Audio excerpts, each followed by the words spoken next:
म चाहिँ आज हाम्रो यता गाउँमा नयाँ घर बन्दैछ स्कुलको छेउमा। त्यहाँ नयाँ घर कस्तो बनिरहेको रहेछ हेर्न जाँदैछु है।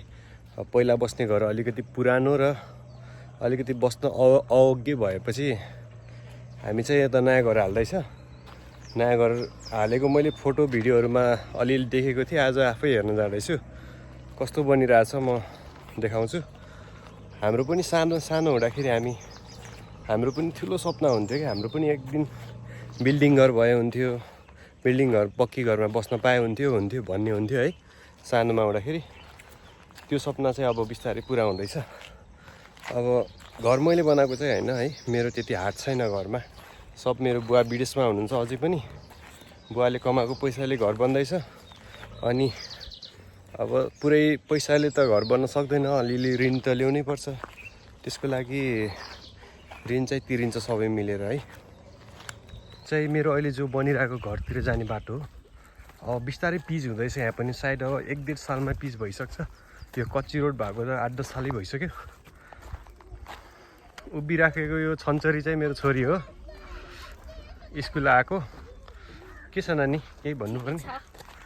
यो चाहिँ हाम्रो रेउगा को स्कुल हो है, पिताराज आधारभूत विद्यालय। यो हामी पहिला पढेको यो स्कुल पनि यही हो। 8 सम्म म पनि यहीँ पढेको। अब फाइनल्ली गाइज स्कुलकै छेउमा मेरो नयाँ घर। पहिलो तला चाहिँ पुरा भइसक्यो, कम्प्लिट भइसक्यो। अब यो सेकेन्ड तला स्टार्ट हुँदैछ। यहाँ विद्यार्थीहरू पुरा स्कुल आइसके, गेट खोलेको छैन रहेछ अझै, त्यही भएर बाहिर कुरेर बसिरहेछन्। हाम्रो घरको निर्माण क्रम चाहिँ एकदमै जारी छ। हाम्रो मिस्त्री अङ्कलले बनाउँदै हुनुहुन्छ, एकदमै राम्रो बनाउनु भएको छ। यहाँ चाहिँ यो फर्स्ट फ्लाइट हो है, फर्स्ट फ्लाइट हो। अब यो बन्दैछ। अब तल ग्राउन्ड फ्लोर देखाउँछु म तपाईँहरूलाई। अब सायद 1-1.5 महिनामा त फिनिस हुन्छ होला। घरको फिनिसिङ त अझै भएको छैन, तर राम्रै छ हेर्दाखेरि।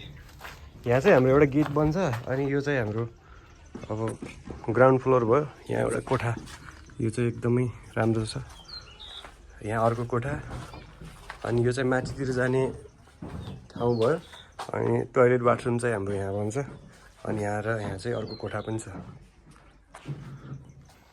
अब के गर्ने, आफ्नै घर बन्दैछ। अब आफ्नै घर बनेपछि काम त गर्नु परिहाल्यो होइन। काम गरेर कोही सानो हुने कोही ठुलो हुने त होइन, त्यही माथि आफ्नो घरको लागि काम गर्नै पर्यो। त्यही भएर मैले यसरी खेलामा बालुवा ओसार्ने काम गर्दैछु। यो चाहिँ हाम्रो घर हो, बन्दैछ।